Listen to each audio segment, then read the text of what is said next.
Panta si dating Pangulong Rodrigo Duterte kay Pangulong Bongbong Marcos na baka raw magkaroon ng gulo kung ipagpatuloy ang People's Initiative para amyandahan ang saligang batas. Tinuturo rin ni Duterte sina House Speaker Martin Romualdez at First Lady Liza Araneta Marcos na nasa likod umano dahil sinusulong na reforma sa gobyerno. Unang balita si Argil Relator ng GMA Regional TV 1 Mindanao. Si Bongbong Marcos bangag noon, ngayong presidente na bangag natin ang presidente. May drug addict tayo na presidente.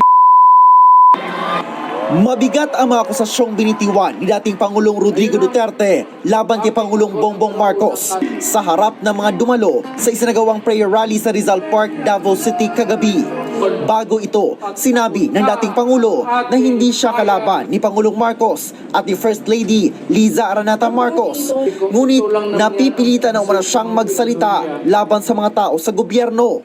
Nung ako'y mayor, pinakitaan ako ng evidence ng PDEA.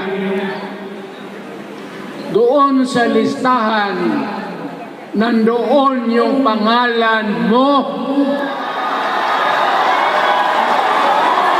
Ayaw kong sabihin yan kasi magkaibigan tayo. Ikaw pumapasok kayo ng alanganin. Mr. President, baka susunod ka sa dinaanan ng tatay mo. Diyan ako takot. Ayaw ko mangyari sa iyo yan.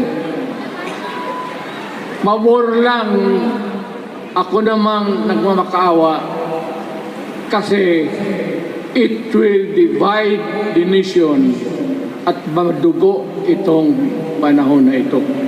Binanggit ni Duterte ang tungkol sa isinusulong na charter change sa pamamagitan ng People's Initiative. Wala raw nakikitang problema ang dating Pangulo sa kasalukuyang konstitusyon.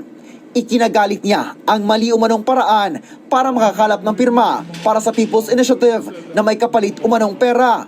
Bantan niya kay Pangulong Marcos kung ipagpapatuloy ang People's Initiative, baka raw magkaroon ng gulo. Mr. President, kaibigan kita, Bingbong. Pag pinilit mo ito, lalabas ka ng Malacanang kagaya noong panahon na pinalayas kayo. Kung may sasakatuparan ang parliament na forma ng panggobyerno, mensahe niya sa mga kongresista na magiging kabilang sa assembly. Wala akong tiwala sa inyo. Wala kayong prinsipyo. Bukang pera kayo lahat.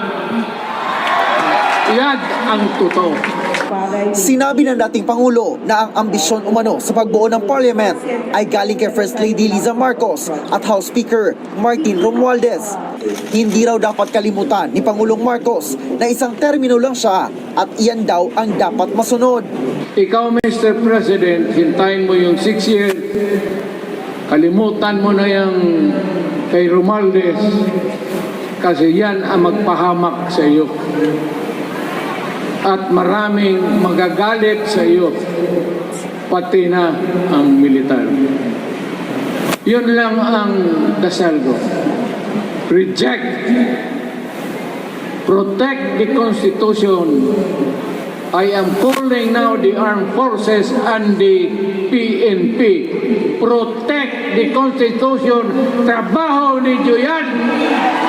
Dumalo ang kapatid ni Pangulong Marcos na si Senator Amy Marcos sa naturang prayer rally. Ngunit hindi na siya nagbigay ng pahayag kaugnay sa mga naging pahayag ni dating Pangulo. Sinusubukan pa rin naming kunin ang pahayag ng Malacanang ukol dito.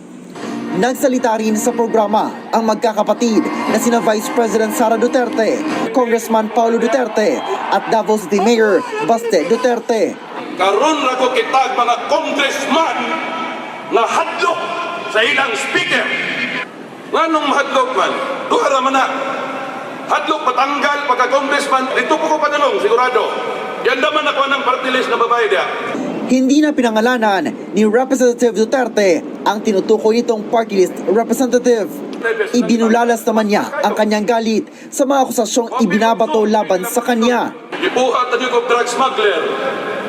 Kung drug smuggler ko dato na kay kung ano na pamanggol rin sa inyo tubangan ron. Inamin naman ni Mayor Baste Duterte na nasaktan siya sa planong pagpapapasok ng ICC sa bansa upang imbestigahan ang kanyang ama ukol sa drug war. Kanang ICC, gusto lang yun ako na igawas dere. Timan-in ninyo.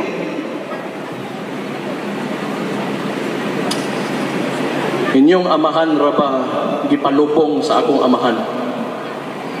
Kana na lang yun unta. Pero wa yun ninyo. Oo na, ako. Pagkana, personal man yun eh. Mawadaan di kong respeto ninyo. Naging maikli lang naman ang mensahe ni Vice President Sara Duterte. Daghang salamat sa inyong suporta sa ako ang trabaho, isip, Vice Presidente ug Secretary sa Department of Education. Ayon sa Davao City Police Office, umabot sa mahigit 53,000 ang dumalo sa naturang prayer rally. Ito ang unang balita, R. Gil Relator ng GMA Regional TV 1 Mindanao para sa GMA Integrated News. Kita ng gina ng Philippine Drug and